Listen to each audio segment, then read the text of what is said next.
నేర్చుకోవడానికి ఎక్కడ అవకాశం దొరికినా నేర్చుకోవాలని అమ్మమ్మ చెబుతుంది కదా నాన్న. మీనాక్షి చేసే సాంబార్కి ఆ రుచే వేరుగా ఉంటుంది కదా నాన్న. అందుకే తెలుసుకుందామని. Very good. ఫోకస్ అంటే ఇలా ఉండాలి. అమ్మయ్య, మొత్తానికి జయరాం సార్ నవ్వుతున్నారు. అంటే విక్కీ మీద కోపంగా లేరని అర్థం. ఎందుకైనా మంచిది నేను వెళ్ళి మాట్లాడినా. వెళ్తే అతి ప్రసంగం అవుతుందా? మొత్తానికి అమ్మ చెప్పిన దారిలోనే నడుస్తున్నావు. సరే నాన్న, నేను బయలుదేరుతాను. ఆగు. ఎక్కడికి వెళ్తున్నావు? నీ కారు ఇక్కడే ఉంది కదా, కారులో వెళ్ళు. అయ్యయ్యో, ఈ కారు.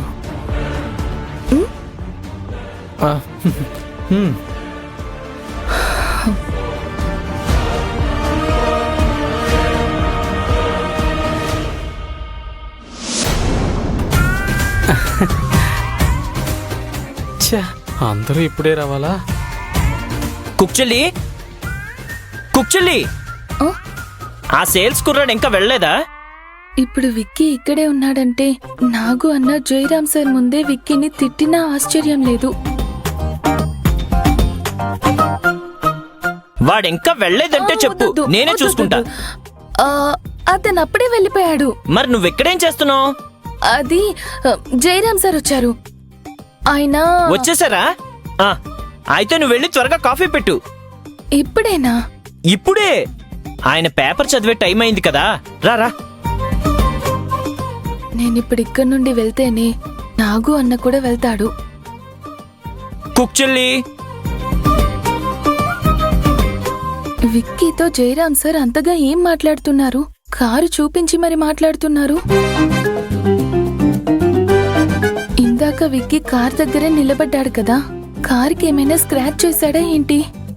కుక్చెల్లి, ఇప్పుడు నువ్వు వస్తున్నావా లేదా నేనే? వద్దు, నేనే వస్తాను.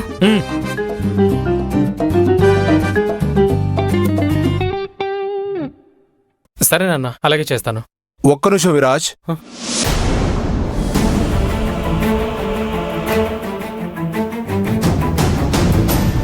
నాన్నా, ఇందాక నువ్వు మన ఇంట్లో వంట మనిషి చేసే సాంబారు డిఫరెంట్గా ఉందన్నావు. అందులో ఏం డిఫరెన్స్ కనిపించింది? తను ప్రతి ఒక్క ఇంగ్రీడియంట్ని చాలా కేర్ఫుల్గా చేసి వేస్తుంది అనిపిస్తుంది. మసాలాని ఫ్రెష్గా ఫ్రై చేసుకుని రెడీ చేసినట్లుంది. అలాగే పప్పుని వడకట్టి వేసినట్టు కొంచెం నీళ్ళలాగా ఉంటుంది. దాంతోపాటు మరి పల్చగా అయిపోకుండా ఉండడానికి కొబ్బరి పాలు కూడా వేస్తుందనిపిస్తుంది. అదే కన్సిస్టెన్సీ పర్ఫెక్ట్గా ఉంటుంది. పర్లేదు విరాజ్, రుచి చూసే ఇంతలా తెలుసుకున్నావు. నువ్వు ఇలాగే ఫుల్ ఫోకస్ని కంపెనీ వైపు పెట్టాలి. అమ్మ కంపెనీని ఎలా ముందుకు తీసుకొచ్చారో నువ్వు కూడా అలాగే ముందుకు తీసుకెళ్ళాలి. అలాగే నాన్న.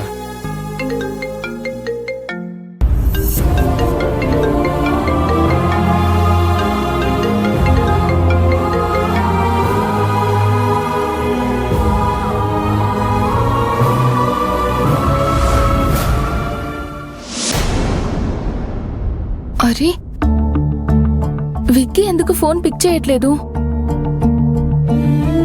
అన్నా, కాఫీ అలాగే తిరిగి తెచ్చావేంటి? ఎందుకు, బాలేదా? అసలు తాగితేనే కదా. జయరాం సారు ఇంకా లోపలికే రాలేదు. కుక్చెల్లి, నువ్వు నిజంగా జయరాం సార్ రావడం చూసావా? అవునన్నా, జాగింగ్ డ్రెస్ లో ఉన్నారు. ఓహో కుక్చెల్లి, నాకిప్పుడు బాగా అర్థమైంది. సారు ఊరికే పరిగెత్తరు, ఒళ్ళంతా వంచి ఎముకలు కూడా బెండ్ చేస్తూ ఉంటారు. అందుకే లేట్ అవుతుంది. సర్లే, వదిలే. లేట్ అవ్వడం దాని వల్ల కాదన్నా, విక్కీతో మాట్లాడుతుండడం వల్ల. జయరాం సార్ విక్కీతో ఏం మాట్లాడుతున్నారో ఏంటో.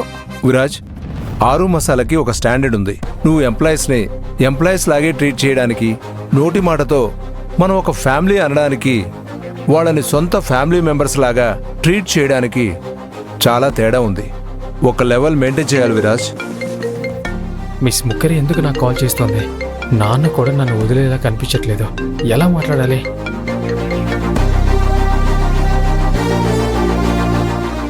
అలా అని ఎంప్లాయీస్ని సరిగ్గా ట్రీట్ చేయొద్దని నేను చెప్పడం లేదు. వాళ్ళకి ఇవ్వాల్సిన గౌరవం, ప్రాధాన్యత అన్నీ ఇవ్వాలి. కానీ వాళ్ళతో సమానంగా మనం దిగి అస్సలు ప్రవర్తించకూడదు.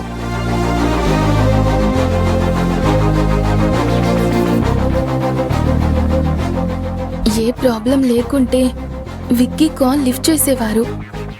లేదు, నేనే వెళ్ళి చూసి రావాలి. జయరాం సార్తో నేనే మాట్లాడతాను.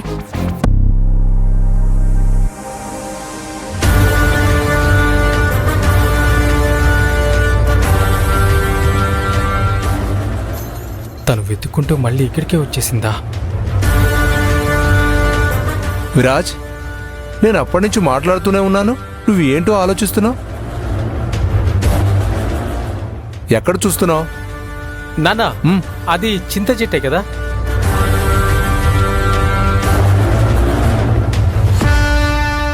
ఎందుకు?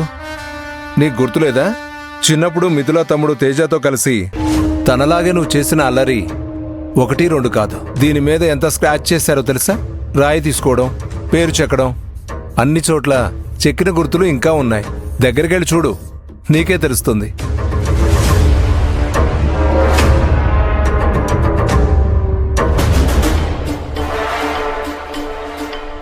అన్ని స్క్రాచ్లు పడ్డాయి సార్. ఏ, నీకు కనిపించడం లేదా?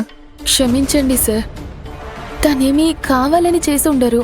తెలుసులేమ్మా, ఏదో పిల్ల ఆటలు. సార్, మీరేమీ కోపగించుకోలేదు కదా?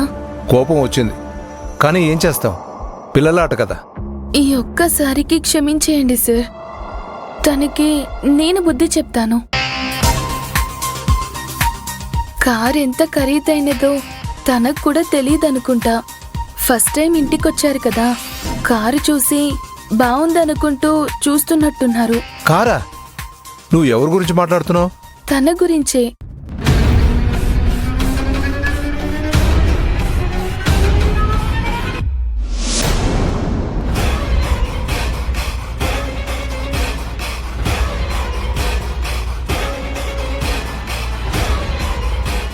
ఈ విరాస్ ఎక్కడికి వెళ్ళాడు?